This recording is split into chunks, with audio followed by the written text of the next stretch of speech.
Hello and welcome to another episode of Sonic Talk. This is the show that talks about music technology, music production, musical instruments, live production, software, hardware, synthesizers, drum machines, anything you care to imagine, and a lot of other things besides. We encourage you to subscribe if you're watching us via YouTube. Unfortunately, Facebook live video is just not working today. I just cannot get a stream instantiated, so it's out of my hands, and that's the sort of thing that happens once in a while. I've tried rebooting, I've tried logging in again. It just says, sorry, there was an unexpected error, whatever that means. So get it together, Facebook, and we'll be back next time. Anyway, I want to say welcome. Welcome to our sponsors. Welcome to the chat room. Now, which button do I press for the chat room? There we go. Wholesome chat room. That's at sonicstate.com/live, our own IRC chat room. Or if you're watching via YouTube, you can see us in the accompanying comments that go along with it. Hello to all of you people there as well. And I want to say thank you very much to our sponsors, Isotope, who will be giving away a copy of Vocal Synth a little later in the show. And you'll also find out whether you may have been a winner for last week. So anyway, let's get started. We'll start with Mr. Mark Tinley, who's over there in Glastonbury, Sonus Magus, is it Magus or Magus? I have no idea, actually. Magus will do. I like it being Sonus Magus, I think. Yeah, I think but so. Then I don't say Sonus as Sonos, I say Sunhouse. Sunhouse. Because the whole idea started off with cigar box guitars, so it's Sunhouse was one of the kind of early blues masters. So it's a kind of quadruple, triple play on words, all sorts of different things. And of course, Duran Duran's management company is also called Magus Entertainment. So they say Magus. Let's go with that. Magus. Sonus Magus. Excellent. Well, Mark has been not with us recently. This is half term, so he's been able to get away, but he's been working on his store of musical curiosities and technical innovations in Glastonbury, which you can find out all about at Sonus Magus, right there. But it's good to have you aboard, Mr. Mark Tinley. Yeah, I decided, apart from the fact that I've got my own childcare issues during half-term, but half-term is just a complete nightmare. You've got loads of kids wandering in. Every parent coming in with their kids going, which guitar would you like to play, son? And I'm like, no, wait, I'm a shop. I sell guitars. I don't just let children play them. So I thought I'd take the afternoon off to dust myself down from the beginning of the week, and then, Thursday, Friday's onslaught of young children. Are you having ready again for tomorrow. Shopkeeper fatigue. Oh, it is quite tiring, actually.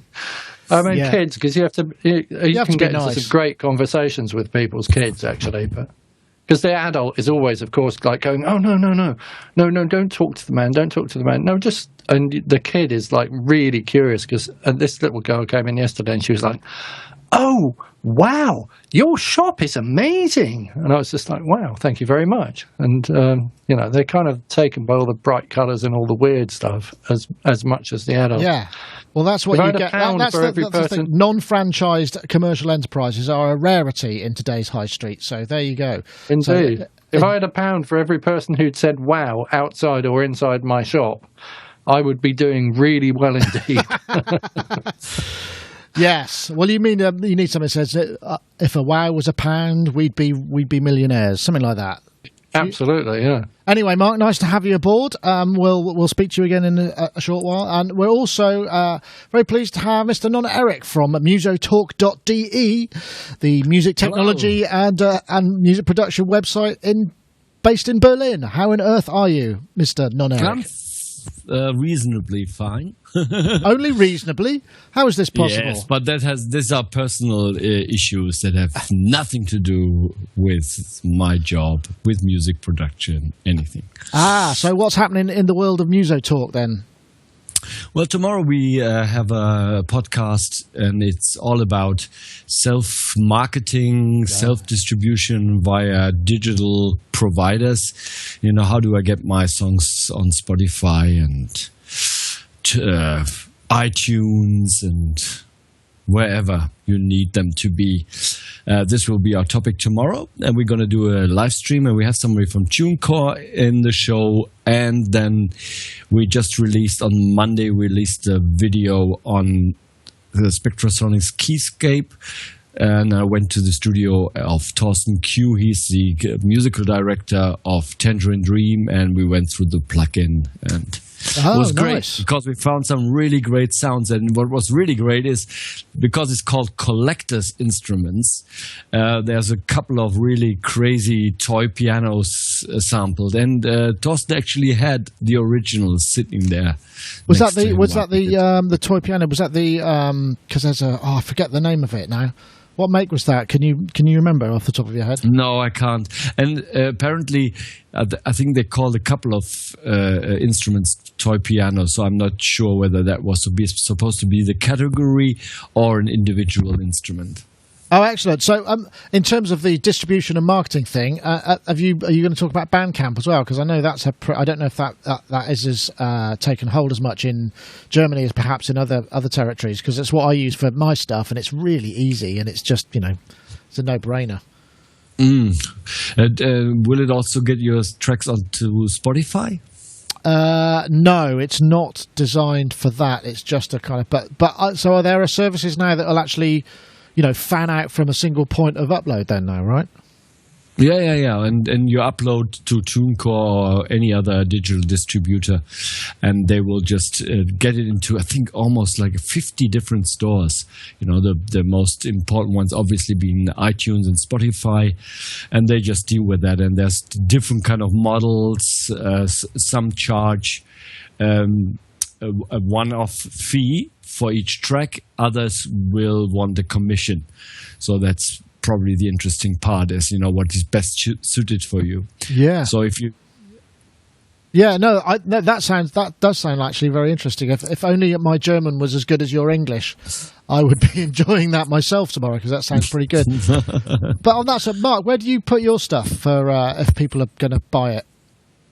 I put it on AWAL, artistswithoutaLabel.com or AWAL.com, and they stick it on maybe 160 different services, I think. So it turns up on Amazon and it turns up on Spotify. It goes into iTunes. But then I do also put it on Bandcamp as well, because it kind of makes sense to cover both bases. And then sometimes I just throw things on SoundCloud, but then when my SoundCloud account gets full, I'm also guilty of throwing things on Audio Boom, or is it called Audio Boo now, actually, thinking about it. Wow, so everywhere. Those are just things I want people to hear. I don't think there's a massive difference between what I want people to hear and what I want people to buy. In other words, people listen to it and then they don't buy it. So it doesn't make any difference. Yeah. So one day people will understand me. That's funny, actually. I don't know, cause this is one of the issues, because when you're uploading to Bandcamp or uploading, all the artwork specifications are different, and that's something that's a real pain. So, with these kind of distribution services, do they actually create? You just upload a master artwork and they sort it out. Yeah. You upload a master. And for me, I think these kind of services have become essential, because I tried a couple of years ago, because I have a really huge back catalog from my label Lunatech. I figure almost 200 tracks and stuff like that. And obviously, I didn't want to go through a third party. No, sure. For obvious reasons. But they turned me down. Apple said, "No, you're a small fish in a big pond. Go and get yourself a digital distributor. He will deal with you. We will not deal with you." So that's kind of a shame, because actually there's no real reason, and especially since they sort of made a lot of propaganda for their new. I even forgot what's it called in Apple Music. I don't know. I don't use special fan format that you can sort of do a miniature blog on Apple Music for your new stuff. Help me out, guys. I forgot. I don't know what it's called. I don't use it. Wow. Yeah. There is a massive problem with all this, though, isn't there? Because the massive problem is that the more people like us that upload our stuff into this vast cloud of music, the smaller we become, if that makes sense. It's because we become like a needle in a haystack, and the likelihood of anybody finding my music and buying it is so small, even though I am who I am. Yeah, no, well, that's true. You know what I mean? Yeah. I mean, well-known acts upload their music expecting to start to set, to get sales, and nothing happens, and they can't understand why. So it's only a part of the puzzle. I think we need to have some huge kind of very clever. I mean, have you dealt with that in your podcast? Yeah, I think you're talking about how to get heard. or found? I think there's this huge misconception also, because that's how they try to sell their digital service provider. Yeah, that's whatever, right. offer, Yeah. you know, because they give you kind of the impression that you upload and then you sell your music, which is total crap.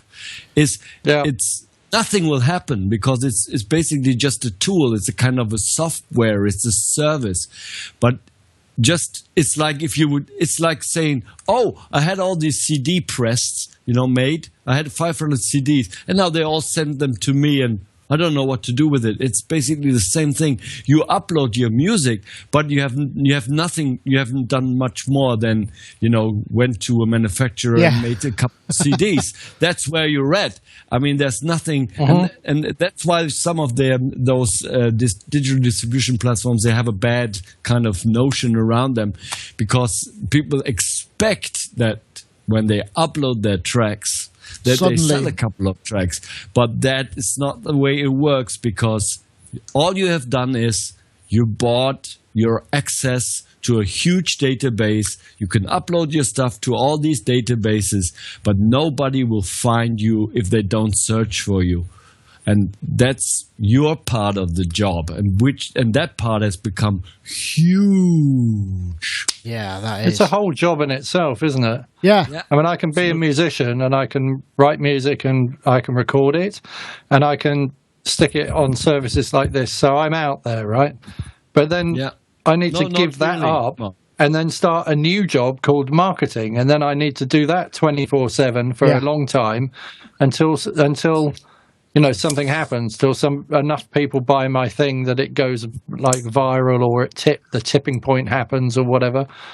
And if I'm going to continue to be a musician, then the marketing part's not going to happen. So for every musician, there needs to be a really good marketer, I suppose. Well, I guess that's where a record label comes in as well. I mean, that's part of it. In fact, next week, I should say now, next week there is no live show, because my daughter is in a musical, and she's in the matinee next week. She's playing the part of Annie in Annie, so I'm going to be going to that. Oh, wow. But at the same time, I did an interview with this band called Norel, who are Danish kind of pop, electro kind of stuff, and we were talking about that, and they say they have this whole world of them of getting onto the social media and becoming promoting themselves is quite alien and difficult for them, and they were talking about that as well. But anyway, I think we should probably get onto a topic. Let's try. Let's have a look, see where we shall start. I'm trying to think now. Actually, what we should start is, I did have a graphic which was Korg have something cooking for November the 1st, and I posted it on Facebook and said, "Oh, what do you reckon's coming?" And then it's gone. The tweet's gone. It's all basically they took it down, which is really curious. But basically, it said something's coming November the 1st. And I was offered to sign an NDA so that I would know what it was, but then obviously I couldn't talk about it, so I chose not to sign the NDA. So now I can talk about it, but I don't know what it is. So it's a bit of this and that and the other. But I think, non-Eric, it's got to be an 8 or 12 voice Minilog style keyboard, don't you think? Has to be. Yeah, I also tried your link that you sent me, and it's gone with the wind. Yeah. I'm getting kind of a little bit tired with all these sort of pre-announcement teaser videos, stuff like that. It's getting too much. I mean, if everybody does it, it's going to be a problem. But I think you're right. Probably polyphonic, right? I think it'd have to be. I think that's. I mean, there was also a lot of rumours about a 2600 remake, wasn't there? A sort of Carp 2600. So maybe both of those. That would be pretty awesome. And I wonder if they did indeed, or were thinking of doing the 2600 thing. I wonder how much it would be. I don't know. Do you think that a higher voice count Minilog will be enough, or does it have to have something else? Because I mean, I like the Minilog. I think it's great. I use it in my live setup. I really enjoy it. It's a great fun musical instrument, but it's quite limited in some ways. And obviously, it's got those kind of not MIDI keys, I guess you'd call them.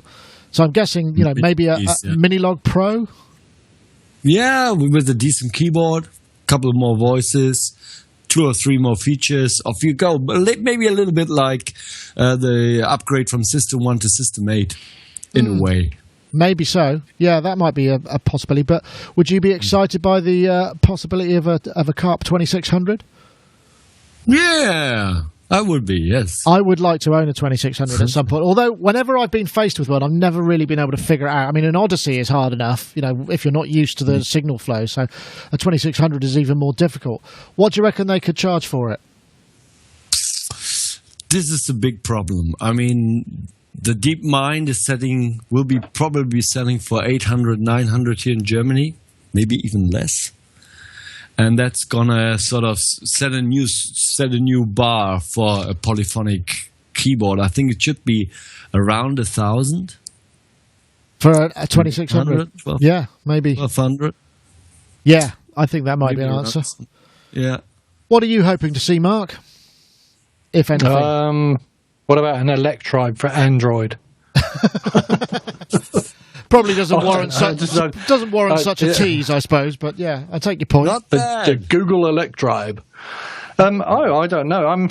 I'm sort of getting bored of all of these analog synths that keep coming out with knobs on and doing exactly the same as they've always done for the last 40 years. And I'd really like somebody to put something on, to just a different signal path or a different way of doing things. And I do keep saying that, and it hasn't happened, has it? So, I mean, why do we have to have two oscillators, envelope for the filter, an envelope for the volume and all that? I mean, I know it's kind of almost a standardized way of doing things. Everybody's got their own kind of flavor of it. But just something different, some other way of making sound, or some other way of manipulating the sound, or some integration of an aspect of FM or pulse width modulation, and putting samples in, and me being able to put my own samples in, and then granulate them and short circuit things. And I want to plug the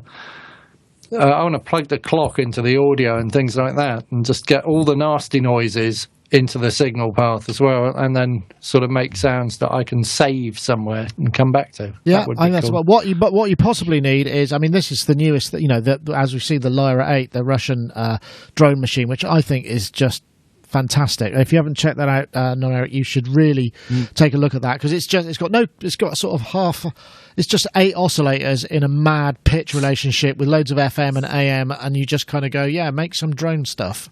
And it sounds mad. It's really mad. Anyway, I take your point. How much is it? 500 euros. Okay. And then if it's grinding away and it's making noise and you need an envelope, you just mute it. How about that? A fader. Yeah, manual envelopes. Yeah, woohoo. I don't know. But yeah, there seems to be... I don't think it's fair to say that Korg have been hyping this. They just put a graphic on their Facebook page that said coming November the 1st, which is actually only this Monday. So it's not like they've been going weeks and weeks in advance going, oh, there's something coming, look at this corner of a shot. They've been quite pedestrian in terms of pre-marketing, wouldn't you say? No, Eric, it's not exactly, I don't think you could accuse them of overdoing it. Yeah. But what Mark said is, I mean, most of the stuff you said you can already do in some way or shape with a modular system or with something else, couldn't you? I mean, sure. So we get it into a form factor that makes it feel, so for the kinesthetic people, it makes it feel like it's something cool to work with, and it has a feel that integrates well with your workflow, and then it becomes something interesting. Just like to say, November the 1st is Tuesday, not Monday. Sorry about that, in case you'd already booked your alarm call. It's Tuesday, not Monday. Okay. And we also have to be aware that there's lots of younger people out there. For them, all this is still totally fascinating. They've worked the software plugins, and they've tried all the emulations, and now they're eager to lay their hands on the real thing, on a real synthesizer. I have one, but I doubt whether this is a sustaining business that will be establish itself and be as big as it is now as a market. For the next 10 years. I doubt it, because after 2 or 3 purchases of a real analog synthesizer, you realize that, my Urs Heckmann synths sound just as good, and they all fit in my laptop. and I don't need lots of space. And we're kind of on the tour, a round trip tour. Well, it's like, but that's why we needed to do something new, because what happened was they had synthesizer development, and we added samples to things. So we had the Prophet VS, we could put wavetables in, and we had filters and wavetable things, and then we started moving into software. Then we started, like Steinberg brought out the VST format, and then everybody sort of focused on that, and analog and digital synthesizer development sort of slowed down in the background while everyone focused on plugins. And now we've come out of focusing on plugins mainly because we're bored, and we've gone back to almost backwards into synthesizer development, and nobody's gone, let's do the next thing. I mean, I know there have been a couple of expensive ones along the way which have been interesting, but it's like, let's have some of that really expensive technology and put that in synths, but let's keep developing the synth. I've got a theory about this as well, because for many of us, it's also about getting the ideas out and down. Ableton Live was enabled. When that came out, we mustn't forget that it was actually a kind of bit of a groundbreaking moment in terms of how quickly you could throw your ideas and make things. And with synthesizers, familiarity and simplicity mean, as an instrument, you can play it very quickly and very easily, and the subtractive model is easy to understand, once you've got the rough grasp of it. So once you introduce massive concepts into things, these then become a bit of a barrier in terms of just playing some stuff and doing it, unless you're just flipping presets, right? It's a bit like with cars, we've seen a cycle that the next big cycle may be the self-driving or the electrical car. But until now, we sort of basically agreed on one set of controls and how things work. And that's why I can just rent a car and, I think that's I know how it works. That's a different analogy, because in that set, it's down to safety and familiarity. Yeah. But yes, in many ways, you're right, I suppose. We've probably covered this a little bit in the past, so perhaps... many times. But as we do, it's just... it's an ever... every time something new comes along, then and we don't know what it is yet. But let's say, for instance, so we're hoping for perhaps Maxi-Log, Polylog, whatever it may be. Maybe something that's got, a split or multi-timbral. Maybe also... I think multi-timbrality is on the way out, because it means you have to buy more of them instead of using the same one several times. So I think from a marketing point of view, it makes no sense whatsoever. And also possibly the Carp 2600. So let's see if either of those things come out and it's not maybe a Volca metronome or something like that. So we'll see. At this point, let's take a break and say thank you very much to our sponsors. Yes. Because without them, who knows what would happen? Well, we probably still do it anyway. iZotope Vocal Synth, the plugin for processing vocals. 4 modules. We've got Polyvox, which goes harmonies, octaves, unisons, based on obviously the pitch of the incoming vocal. The vocoder,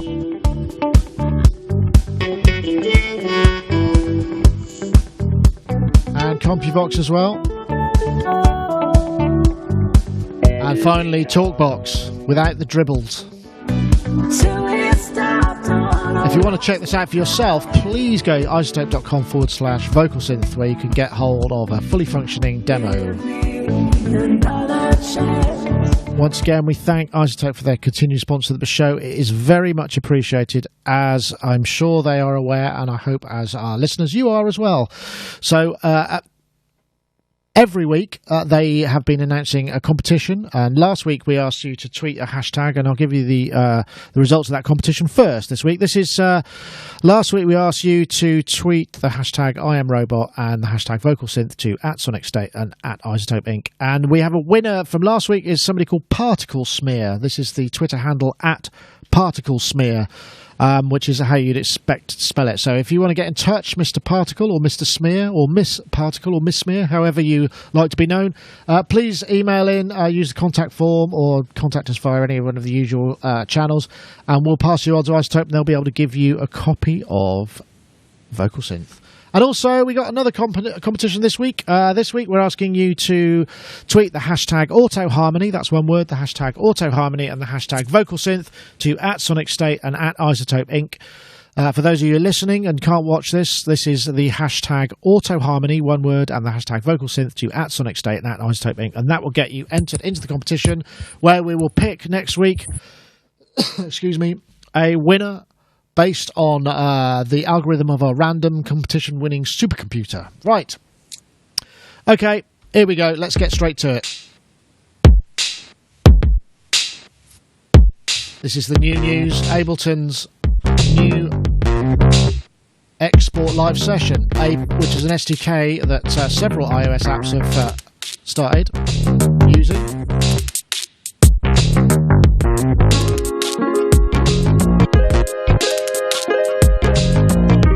Those being Blocks Wave, Trick Track, Drum Machine Patterning, IK Oscillator and Korgs Gadget as well.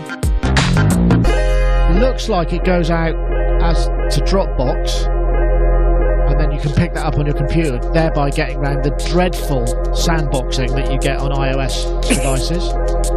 And then you can carry on working on it, build on it, and then resync it with Ableton Link. What more could you ask? I mean, this seems to me, this is the sort of thing that seems like it should have been happening years ago. It's a great idea. I don't know. I mean, I know Peter Kern, Create Digital Music, and Synthotech. We've all picked up on this, and it's kind of the idea that we can fiddle around on our phone, export it, assuming all these apps take up the SDK, which, as far as I know, you just request it and build it in, and it must be just a simple API. And I'm guessing. Is this going to change everything, non-Eric? I mean, it seems like a pretty big deal to me, even though it's just a software feature. Just one simple thing, right? Okay, let me try to figure out what it actually does. So it's Ableton linked to, say, Ableton on the desktop, and I'm using an app. And when I'm done, I will export to Ableton Live. But where in the timeline, in the time, will that appear? Will that be a clip?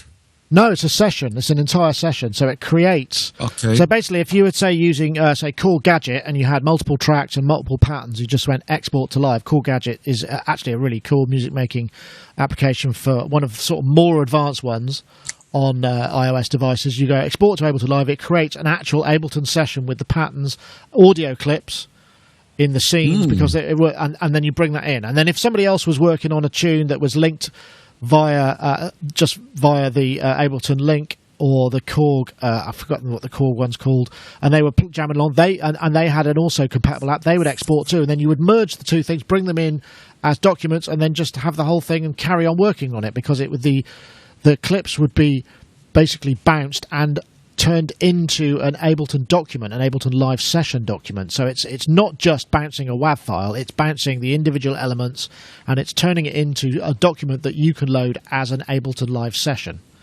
Does that make sense? Are you getting that now? No? Does that make sense? Am I talking? Yeah, go. You are talking. It makes sense to me, and it makes sense to me. I can't really show you on this screen, but this is... That's IK Oscillator, isn't it? Yeah. But if you go in IK Oscillator save thing, you've got this thing that says create as Ableton project. And you can do exactly that already from here. So you export to Dropbox, it creates an Ableton session, you double click on it, it loads up, and it has the 4 tracks from the IK Oscillator as scenes, basically. So I guess Korg have been doing, I've had that in here for ages, and I use it quite a lot for doing things. You'll never see it on the screen because I know my video quality is not good enough to actually see it. And the hot tip, if you ever want a free copy of Ableton Live Lite and you've got IK Oscillator, you can just email yourself as many of them as you like. Sorry, I shouldn't tell you that, really. So but, maybe that's something that... yeah, so it's that. Sorry? You just twanged yourself. No, this... you dropped your Sennheiser. I dropped my Sennheiser. So that means I can sort of also get around all that headache and nightmare of getting my music out of the iPad into a DAW, but currently only propeller heads, right? Reason? And live support that most probably. Correct? Well, I think the way that works is an on the desktop. Yes, I think. I think only, or does it only doesn't only doesn't Cubasis supports it as well? You can export Cubasis sessions to I think via Dropbox. I think, if I remember correctly, but I'd have to check that. So if they've taken, hold on a sec, Mark. Sorry. Okay. Does it mean it's connected to Ableton Live on the desktop doing that? No, will there be a general feature of Link so that if Steinberg supports it, PreSonus supports it, they all will be able to do that? Sound like... No, it doesn't. This is an Ableton directive, I think. It would, but that is ultimately where you want to get. Export as a standard OMF thing with the WAV files. Yes, please. Love to do that. Thank you. That would be great. But but yeah. Sorry, Mark. Carry on. No, I was just going to say. I mean, in use, playing around with stuff in IK Oscillator and dumping it into an Ableton session is really good fun, because I sometimes walk the dog to a drum beat and then make little tunes up. But the limitation of IK Oscillator is that you're really just painting with numbers. You're kind of using almost like their preset scales or preset patterns, and it's very limited. But I like doing it, and I like being able to dump stuff in Ableton and then being able to work on it later. And there has to come a point where syncing Ableton to the phone again and then doing some other stuff would be a really cool thing to do. But also, if all my other apps did it, I'd just be doing that all the time, because I do make music on the phone. And I do find it useful to get that via Dropbox into whatever I'm doing. So I think it's a cool thing, and I want to see it in some of my other music making applications. So if they've kind of turned it into an SDK, I think it's something that would be massively useful to people. I mean, in the same way this music memos thing works as well, you can dump stuff into GarageBand with music memos. It's just getting them all to agree on a format, isn't it? Yeah, and to see why musicians would see this collaborative format as being an important thing, and why it could be a valid selling point for their software. Yeah, but I suppose every time it happens, it's just because let's not forget, GarageBand, when it came out, what was that, iOS 6 or something like that? It had that thing where you could basically connect a load of people all with GarageBand on iOS devices, jam, and then go and get all the stuff that's just happened and bring it all into a master session. I mean, that was done a long time. But again, it's only between... I mean, have you ever tried that, Non-Eric? I mean, it's actually really impressive. I could be playing keys and drum and just bring... The whole session is synced, and then it just pulls it all together.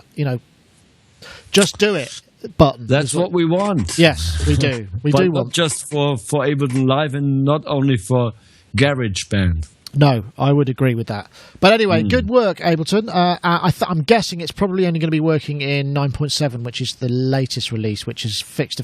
Seems to be mostly geared towards improving push-to workflow rather than any major stuff going on. Right, so what's the next thing that we should look at? Oh yeah, anyone interested in this? Oh my lord, that's loud. This is the new Reactable Rotor, a new version of Reactable app, which I'm guessing on iPad Pro is probably a bit more useful. But what's really cool about this, or at least different, is it's got these little hardware widgets, which, as with the original Reactor, you put on top and twist and turn and move and do all of the things that do in the full, extremely expensive Reactable. Available in the App Store. I'm wondering if this again, this is again another iteration of, this continual attempt to try and integrate hardware and just touchscreen, so there is something tactile to actually work on, and whether or not. I mean, Reactable is a tricky one, because when you see a Reactable in the flesh, it's just a very impressive thing, and it looks amazing, and you think, wow, it's great. And there are all these. Well, Bjork is the only person I can actually think of who uses it live. Matt Robertson does some stuff with it, and he does some really nice music with it. But it seems it's so niche. It's got a queue of about 0.1. It's like the finest possible, trench of interest. So I'm wondering whether or not this is going to influence people. But I like the idea of this add-on stuff, and we've talked about some of these before. Have you seen Reactable in the flesh, Non-Eric? Yes. Have you 2006 played? Yes, at well, that's Sonar. true. Yeah. 2006. Wow, is it that long ago? I remember that. Well, I saw it at Messer, I think, the same year or maybe the year after. Yeah, and very impressive to look at. Lots of fun. I got the Reactable app for iPad. Also great fun, but for my liking, too limited. Too limited in functionality, simply too limited to get something going on a bigger scope. Even some self-evolving drones, or maybe I was just stupid, but I couldn't get anything out of it that was meaningful. Yeah. You know what? I think you're tackling it wrong. What you're not supposed to use it for is anything meaningful. You're supposed to use it for having a camera pointing at you and overhead that looks all beautiful, so the audience go, "Ooh, look at that! That must be really clever." And it's a light. It's a show effect it's kind only. of it's a light show, isn't it? Really? Yeah. Okay. Sort of. Misunderstanding on my part. Yeah, you fool. It's not an instrument; it's a light show. I don't know, Mark. Right. I mean, we did. I remember, Mark. Didn't you buy some of those? There were those little stick-on knobs that you could get that worked on the screens of iOS devices. Well, yeah, it's funny you should say that because I just dragged them out my desk drawer. You see, like, here we go. Look at that. Oh, nice. Oh, it's fallen off. No, wait. Oh, okay. Okay, that's not working so good. Wait, a fader. Oh, look at that. Yeah, you can. I mean, and it works like it's underneath. It has like a kind of a pen thing, like a capacitor point. Yeah, and they work. Have I used them? Not a lot. Downloaded Reactable for the iOS. Have I used that? Not a lot. And I think I found I had the same problem as Non-Eric. I just seemed to have, a few drum loops in there that they'd given me that I didn't really like. And it's as complicated as a modular synth, but you need to learn something different to make it work, to learn how to connect it all up to make it do things. And I don't know, if you're sitting in the doctor's surgery and you're waiting to go to see your doctor, I mean, that's a long wait usually, so you might get into it there if you remember your headphones, but beyond that, no, I haven't really used it a lot. So, and if you remember, but I do think it looks like a brilliant thing. So, sorry, what was that, Nonner? And if you don't forget to bring your dongle, if you're a iPhone user, a dongle, you have to have a dongle. Really? Yeah, for the headphone. Oh, yes, of course, that too. Oh, God, yeah, well, that's a whole other thing, isn't it? But I think good the thing argument about for getting an Android phone. The thing about Reactable, as with anything that you're going to have stick-on hardware, I mean, I think with an iPad Pro, I mean, these things work. I mean, we have an iPad 1 in the office that we use basically to control all of that stuff over there, and it's permanently there. It gets moved around a bit sometimes, and I could see that, if you've got a sort of almost semi-permanent installation, you might stick something on the top of it and it would be always on use case where you might consider that. But I suppose that's part of the problem. If it's a multi-purpose device, you've got to have a pocket full of whatever it is that you've got to stick on the thing. You've got to make sure they stick on and don't fall off. It's got to be big enough. Use the bag that you're carrying your Apple dongles with you. Yeah, maybe. The Apple dongles bag for that. No problem. The Clagnut case. That's right. I mean, so we need to have a rucksack for this, Yeah, with all the extra bits and pieces. Yes. I mean, if a software manufacturer was to make software that worked on older hardware, there would be an argument for buying old iPhone 3Gs, wouldn't there? You could buy like loads of them and use each one of them for a different single task. Yeah. And stick one of these things on it, and then you'd have a tactile interface, wouldn't you? I suppose, yeah. Well, that's what I do. I mean, we buy... I bet this thing needs the latest version of iOS, and it probably needs a really fast processor to do all the things it's meant to do. So, yeah, that's true. I mean, we buy iPhone 5s, get them for 100 quid, 64 gigs off eBay, and we use those as remote cameras for our live streaming thing, and so they get used as single purpose. But rather than iPod Touches, I thought, well, actually, I just use the iPhone 5, and then when I go to the States, I can stick a SIM in it and have a second phone with a number on it and use it as a for posting social media or whatever. So, you can repurpose these things, but often you sort of consider, what is it I need it for? And yes, running Reactable, you're going to need the fastest processor and what have you. But it's just that interesting idea of blurring, the idea of touchscreen and hardware and combinations of the two. I don't think anyone's quite cracked it yet, and I'm not sure that Reactable have this time. It does make it look more like the actual real Reactable, but to get the full effect, you're going to need an iPad Pro. And I don't know, what does a Reactable cost? It's like 20 grand or something? I think it's something like that. The real one? I think because... Are they actually sold? Yeah, you can buy them. You can get them installed for museums and places. In fact, I was looking on the. Where is it? I had it somewhere. Yeah, I can't find the link anyway, so that's probably a dead end. Anyway, perhaps. I think I was just going to say one last thing: the psychology of attaching something to something that's already a multi-purpose device. So my phone isn't a telephone; it already does loads of things, like plays music, takes photographs, tells me where I am and how to get to the shop, etc., etc. I can talk to people on social media. I can go on websites, all that. So attaching something to it that basically kills it and makes it a one static thing is it's a psychological kind of trap for most people, isn't it? If they can't. If they're going to go, I've just stopped that thing from being multifunctional and made it single functional. I think that's part of why. And then if you're going to buy something like this, psychologically you would want that thing that you stuck to this multi-purpose thing. That needs to be multi-purpose as well in your mind, doesn't it? Yes, that's true. Well, there is the conundrum. But some of the greatest minds in music technology will continue to work on this, and it will continue to be a thing. Right, let's have a look. What else have we got? There was what do we think about Android then? We've done iOS, FL Studio Mobile, some lovely vanilla EDM happening on a tablet of some kind. In this tutorial, and possibly the most undynamic voiceover I've ever heard in my life, but that's not really the point. 3 works on Android, iOS, Windows. But the big news is really that from what I understand, they're kind of stopping development of the product version 2 lifecycle of the FL Studio Mobile, and they're putting it all into 3, which is going to be Android and iOS, and it's a kind of ground up rewrite. And I guess this is only big news because Android devices, they are everywhere. Dirt cheap. It's a free operating system. It's open operating system. It's got all the things that iOS doesn't have. It kind of has, but it doesn't do some of the things that iOS does.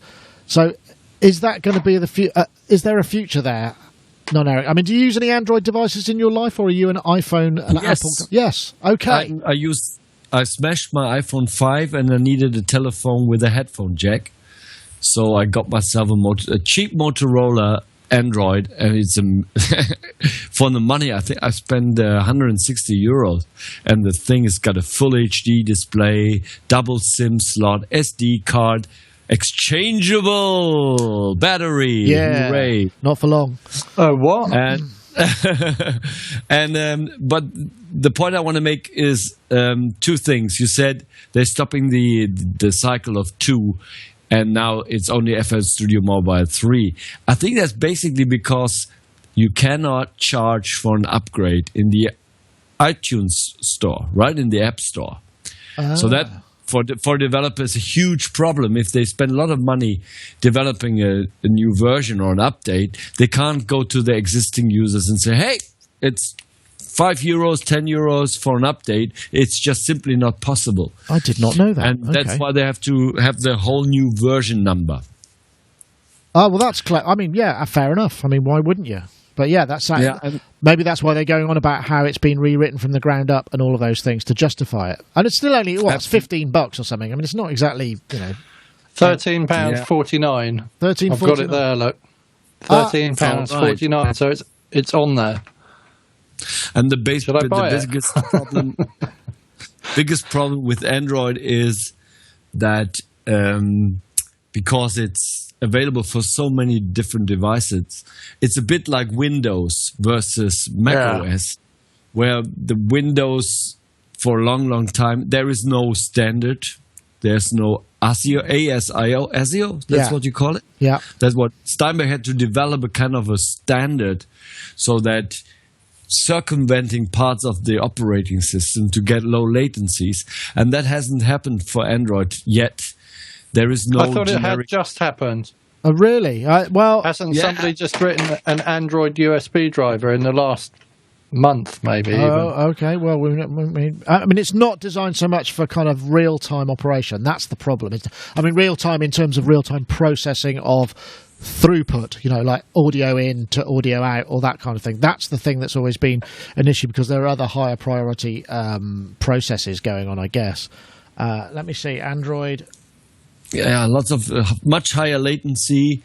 And it's there's I think from IK Multimedia, they released, I think, for a couple of their apps and hardware special drivers, but only for a range of telephones. So that's the problem.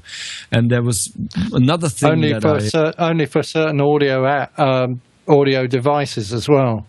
So it's limited to a list of devices, isn't it? Yeah, but to be fair, I know that for instance, I think some of the Behringer XAir, the XAir app, which runs on Android as well, is only available for certain Android devices, not every single one. So and I guess that the problem is when you've got 97, 98, 99 versions of kind of slightly different flavors of kind of Chinese mobile devices, which have got different versions of Android, then it becomes quite hard because you don't get the standardization of the hardware, and you need something that has a minimum specification, and whatever that is, because we're not so. It usually just goes down to with mobile devices, how much storage has it got and how many cores has it got? That's about as far as it goes. We don't think what's the graphic engine, what's the DSP in it.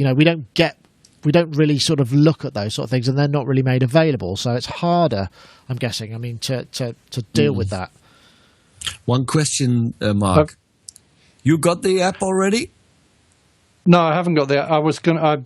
I've went out because people keep coming in my store and asking for things, and a lot of people don't know how to use computers and are frightened of them. So I went out and I bought a tablet for £25, I think this was, because I thought I just need to look to find out what's in the Google App Store and what is available. And the best thing I've discovered so far is a thing called Caustic, which is also available on iOS, which is absolutely brilliant. And on this £25 device works very well indeed. But what I discovered is there's so many different processors like ARM v6, ARM v7, and all different iterations of those processors. And then it's there's so many different operating systems as well. It seems to get upgraded like almost weekly in little kind of jumps and steps. And it is unbelievably confusing trying to work out what to buy, and I may have landed with this particular device more by luck than judgment, actually.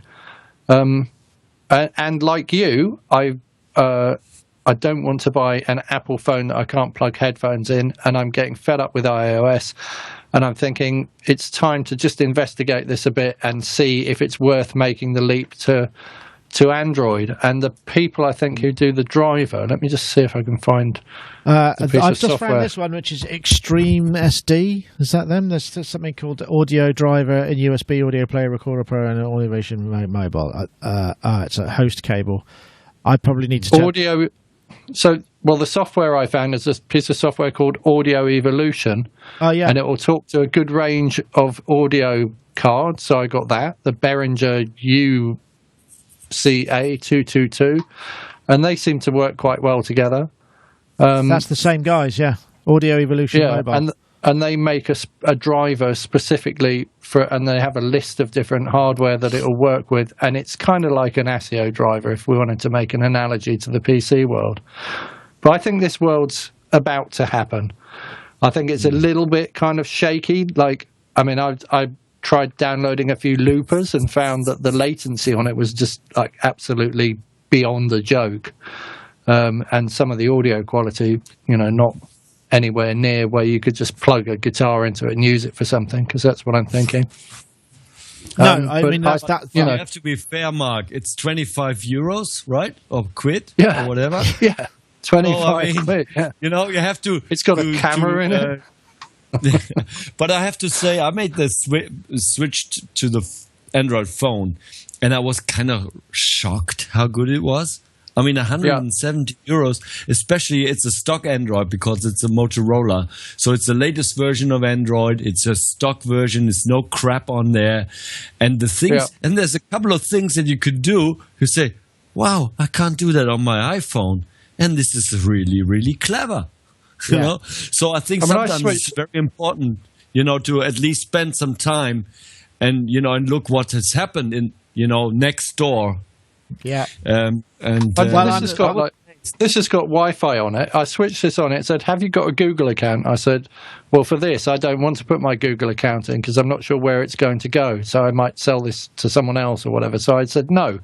Within 20 minutes, it had me set up with email and a Google Play account and all that kind of stuff. And basically, nobody has an excuse not to be on the internet anymore, really, because it's so simple to do. Yeah, well, I take your point. It's not expensive. So. Well, I'm a big fan. This is the Galaxy S5, which is brilliant, and it's one of the last ones that you can take the battery out of the Samsung range and, you know, change the. And you know, it's fine. Why are they changing that then?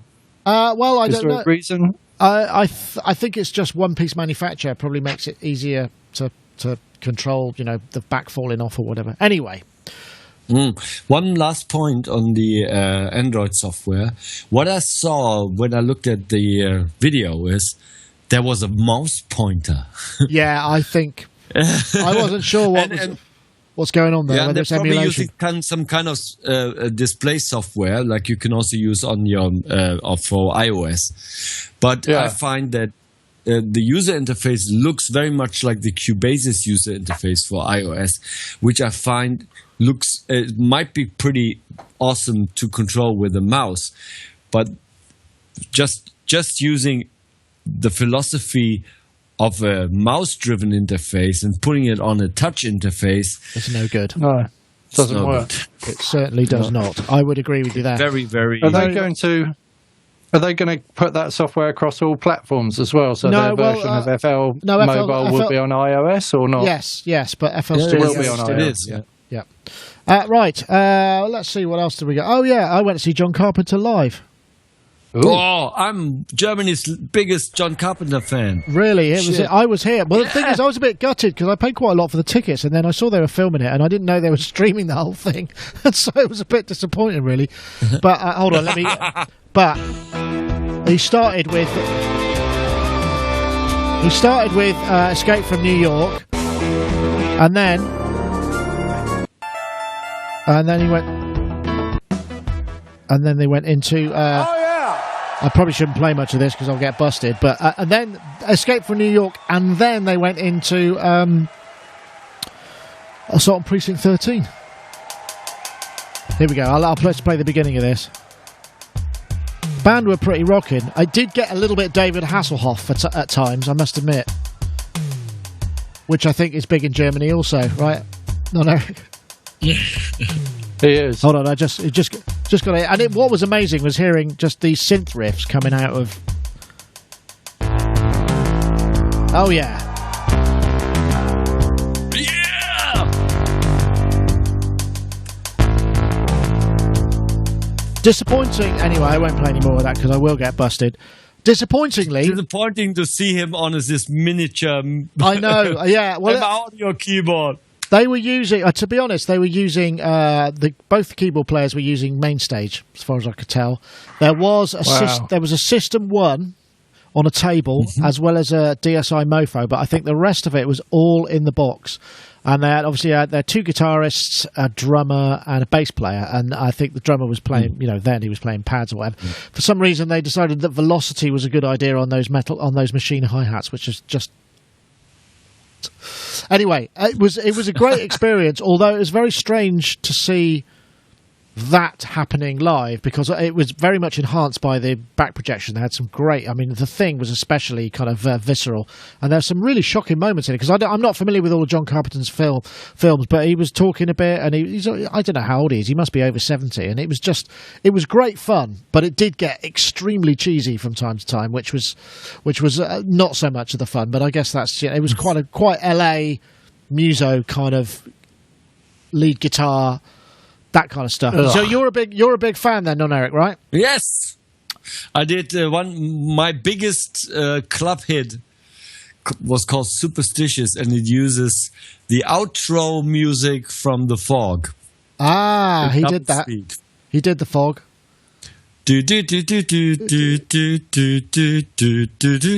Ah, okay. But it only happens at the end. Right.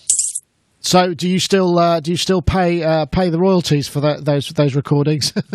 No royalties. It's not stolen. I'm sorry. It's an adaptation. I don't know the English word, but in German we would say it's verjährt. It means there is no prosecution anymore because enough time has passed. Ah, okay. Cannot be. I hope I cannot be prosecuted. But I tell you what was really great about it was just, like I say, hearing these monster synth riffs.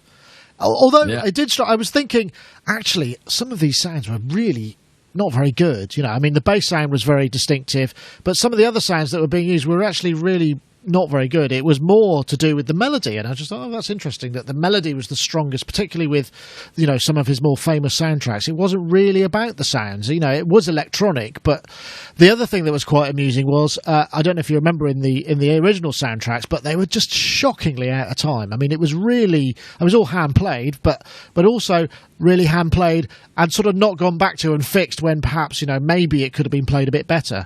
And watching it live, it was all played much better because they'd obviously been rehearsing it. So that was kind of fun.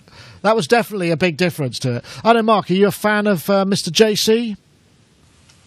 I didn't know I was till a moment ago. I just looked him up on Wikipedia and discovered that he made that film Christine, the one where the car's just chasing those people relentlessly. But that was that film stuck in my mind for years and actually haunted me. He closed for the show a really with long time. He closed the show by saying, he said, and remember, folks, drive safely because Christine's out there, and then started playing the show. Oh, well, there you go. And that a lot of his films did look very relentless, and he also tackled, I think, Big Trouble in Little China. Was that one that he did? That was an Ennio Morricone. I think it was Ennio Morricone, and he played the opening credits for that in the style of, you know, the John Carpenter band. But it was just great seeing all those characters up there. You know, the Snake Plissken and basically, God. Who's the name of the main character? What's the name of the actors who did all of his stuff? He's in Escape from New York, Escape from LA. Kurt Russell.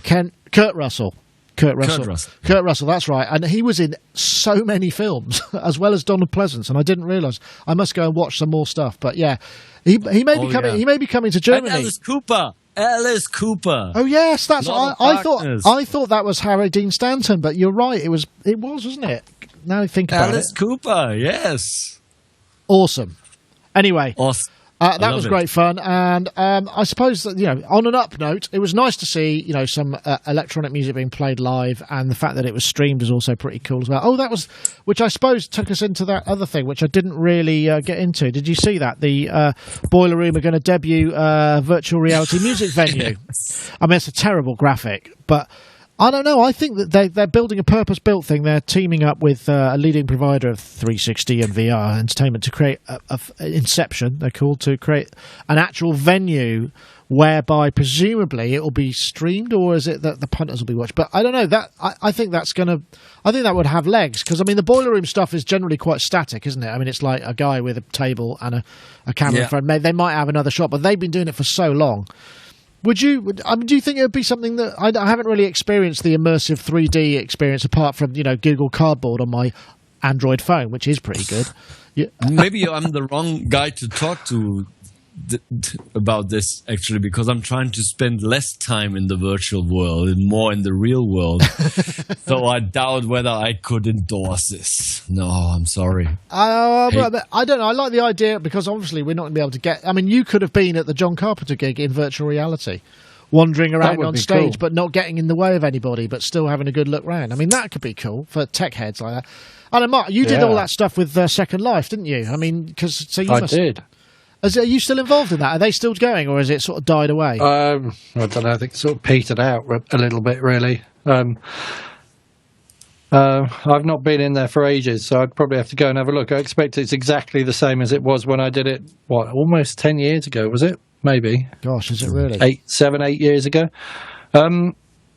I think I quite like this idea, because I went to a venue in Glastonbury on Saturday. I went to the Fairy Ball, dressed as the Raven King. Oh, nice. With some feathers, raven feathers and all sorts of stuff. And then 2 bands that I couldn't get on with. I'm not saying they weren't any good. They were very good, very competent musicians. But one of them had bagpipes and mandolins and a lute. Oh. And the other one was sort of like a hard rock, kind of medieval Saxon kind of folk band. With pitchforks. But because the support band were from Norway, I just automatically assumed that this lot were from Norway as well. And I was really disappointed when I looked them up on the internet and found out they were from Weymouth in Dorset. So that was disappointing. But if I could have just taken the virtual reality headset off and been back in my living room, and then I could have watched, like, I don't know, Poldark or something, and then put it back on for the end, maybe, that would have been possibly better than being in this venue where it's like my wife's going like, should we go home? And I'm like, no, we've come here with some friends. We probably shouldn't leave them just yet. And then to find out from my friend later, he said, I'm really sorry I invited you to that. I didn't know it was going to be like that. And then he said, my wife was saying you looked to him that he looked like he was having such a good time that she didn't tell him for an hour and a half that she wanted to go home. And he'd been the other way. So all in all, not a brilliant so you think a virtual experience the would have been reality. Yeah, I could have just taken the headset off, couldn't I? Or I could have gone. I mean, the most interesting thing about that evening was they were putting the whole lot through a Yamaha QL1 desk, so I got chatting to the sound guy about the desk. So cool. As you say, I could have walked, and they had some really interesting looking amps on stage, so I could have walked around and looked at all their technology, then taken the headset off, watched Poldark, put the headset back on just in time to say goodbye to my friend. Yeah. Well, I don't know. I think it could be a possible. I mean, I'd like to experience it. I mean, I think the thing is, with virtual reality stuff, there are still some kinks being ironed out, because it does make you feel a bit weird after a while. I mean, some people get it worse than others, where it just makes you feel like it's like going on running machines. Some people can go on a running machine and it's fine, but some people can't. They get real motion sickness and suffer really badly from it. And I think the same applies to the 3D world, because without the support of the actual physical feedback, sometimes your brain just gets a little bit confused, and it's like, wow, this is a bit too like swimming. But like being on a train. Yeah, when you're sitting on a stationary train and the one next to you moves out the station, but you don't feel any movement, and you think you're moving and you're not. Is it like that? I think I don't suffer from it, but I don't know. I think it could be an interesting, and I think if anybody's going to do it, and hopefully they'll do it right, so it maybe won't be just about being able to look down the girl's top or whatever. It'll be about a fully kind of interesting experience that will not just be about the showbiz and the sexy part of it. It might be that you could find out some of those more interesting details. I mean, we've seen it before a little bit with live streams where you can choose what camera you want to look at, and then particularly if it might be over the keyboard player or whatever. I mean, that sort of stuff can work. So maybe so. Yeah, and I'm a liar, Nick. What? I'm a liar, because when I said I want to spend less time in the virtual world than in the real world, haven't I been spending a couple of hours in Battlefield 1 recently? Oh, okay. Well, oh yes.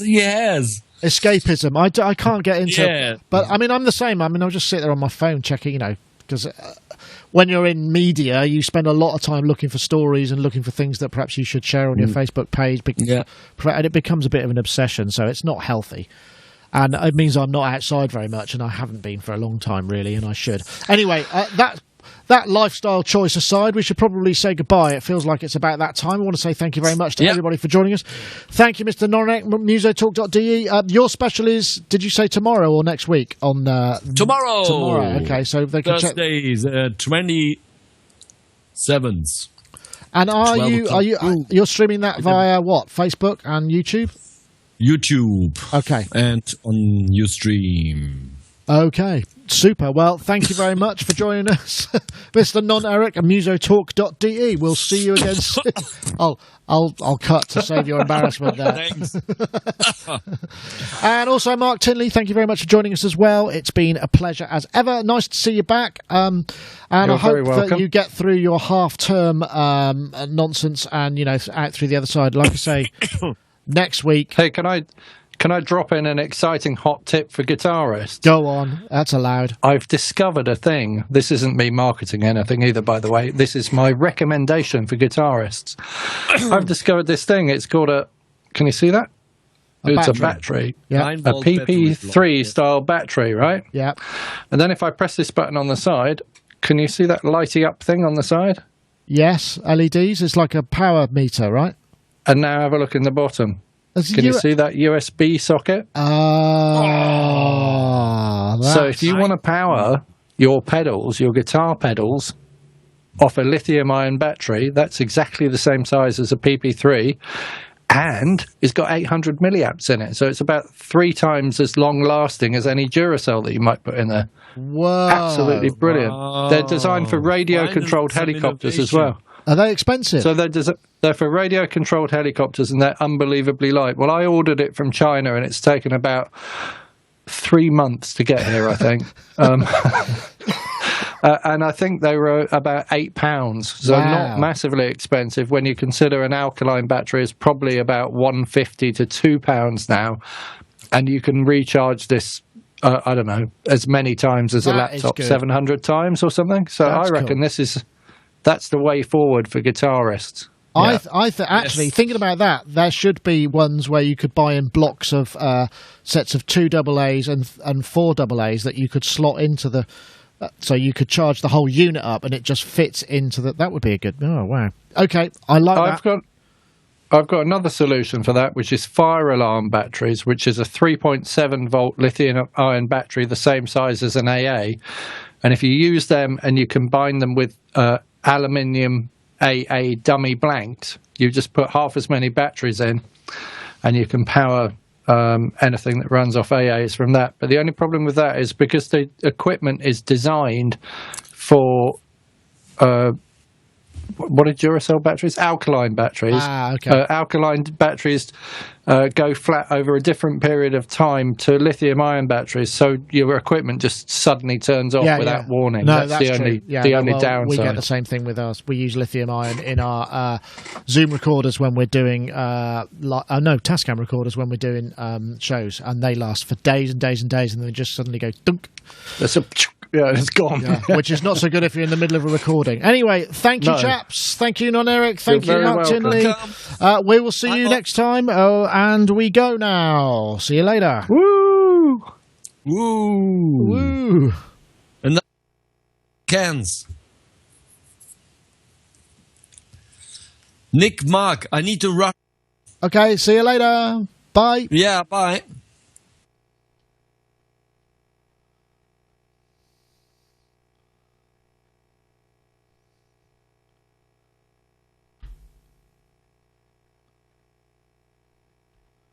Thank you very much, Mark.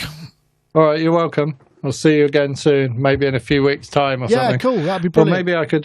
Maybe I should close on Wednesday afternoon. So I don't know. I took my son out. Quite enjoyed it today. We went to a nearby town that I've not been to before, and went and really explored the town, and went in lots of charity shops and annoyed people and stuff. Excellent. It's quite good fun. What's the name of that battery, by the way? Is it a kind of specific? Is it a rechargeable? I don't know. I can send you a link to it if you like, because they're quite hard to find. I think I put in 9 volt, 800 milliamp hour rechargeable, but they're for radio controlled helicopters, so they're really, really light as well. So maybe put in RC helicopter PP3 or something. That might come up. I got it off eBay. Huh. Let's have a look. I'll send you a link to the actual one I bought if you like. I have to go downstairs to do that. Right. Thank you, Mark. All right, mate. Thank everybody in the live stream and the live chat room and all of that things. Thanks to everybody. It's been a pleasure as ever. Remember, no show next week, so there'll be a pre-recorded section featuring the band. Oh my God, Norel. Apologies to everybody in the chat room. I completely forgot about the chat room. God, that's all right. I didn't even go in it. How terrible of me. Oh, look, there's here's a Sonic 2749. Oh, look at that. It's just here. I'll put that up there while we... There we go. Yeah, cool. $1067 US. Yeah, so a Tunisian. Okay, well, we'll find all that. Anyway, that's it. Thank you very much for watching. See you next time.